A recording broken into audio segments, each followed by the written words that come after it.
ঘূর্ণিঝড় রেমালের তাণ্ডবে লন্ডভন্ড উপকূলীয় জেলা পটুয়াখালী সবচেয়ে বেশি ক্ষতিগ্রস্ত হয়েছে ঘরবাড়ি। এতে অনেকেই পরিবার পরিজন নিয়ে এখনও অবস্থান করছেন আশ্রয়কেন্দ্রগুলোতে। ঘুরে দাঁড়াতে সরকারের সহযোগিতা কামনা করেছে ক্ষতিগ্রস্তরা। পটুয়াখালী থেকে মুফতি সালাউদ্দিনের পাঠানো তথ্য ছবিতে সৈয়দা সামিয়া তামান্নার রিপোর্ট। নগদে 500 টাকা বা তার বেশি পেমেন্টে পেতে পারেন ঢাকায় জমিসহ 20 কোটি টাকার পুরস্কার। ঘূর্ণিঝড় রেমালের তাণ্ডবে সাগরকন্যা পটুয়াখালী জেলায় ব্যাপক ক্ষয়ক্ষতি হয়েছে। সবচেয়ে বেশি ক্ষতিগ্রস্ত হয় এখানকার ঘরবাড়ি। সবকিছু হারিয়ে এখন মানবেতর জীবন কাটছে জেলার অনেক মানুষের।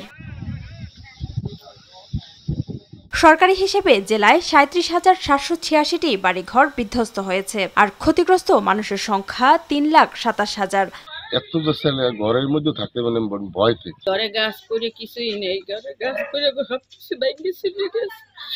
সরকারি ঘর দিয়েছে, হ্যাঁ মনে করেন ফাটতে ছিটে সব গেছে পড়িয়া। অন্যায় আমার দোকান সব নামাই এনেছে।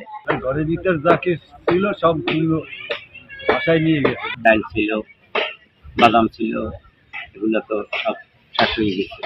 আমাদের এই যে গাছপালা যেখানে যা ছিল কিছুই আমাদের নাই, সবই শেষ হয়ে গেছে। আমি কোথায় থাকবো, কি করবো? বন্যায় আমার ঘর দিয়ে সব পড়ে গেছে। কমপক্ষে 20 টন চাউল লাগবে, যাদের ঘরে কিছু নাই ভাষায় নিয়ে গেছে, সেই ঘরে ঘরে চাউল পৌঁছায় দেওয়ার জন্য।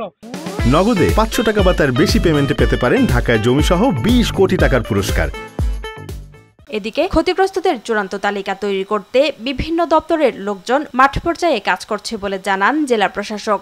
দুর্গত মানুষের সংখ্যা আনুমানিক 3,27,000 জন এবং পুরো জেলায় আনুমানিক 235টি ঘরবাড়ি পুরোপুরি বিধ্বস্ত হয়েছে এবং 1,865টি ঘরবাড়ি আংশিকভাবে বিধ্বস্ত হয়েছে। বিভিন্ন ডিপার্টমেন্টগুলো ইতিমধ্যে তারা মাঠ পর্যায়ে তথ্য সংগ্রহের কাজ করছে যে আমাদের ক্ষয়ক্ষতির পরিমাণটা কি পরিমাণ। সবার সহযোগিতায় ক্ষতি কাটিয়ে আবারও ঘুরে দাঁড়ানোর প্রত্যাশা পটুয়াখালীবাসীর। সরকারের কাছে আকুল আবেদন, যাতে আমি এই ঘরটা আমরা উঠতে পারে তার ব্যবস্থা আমি তার কাছে বিনীত নিবেদন করি। সৈয়দা সামিয়া তামান্না, RTV।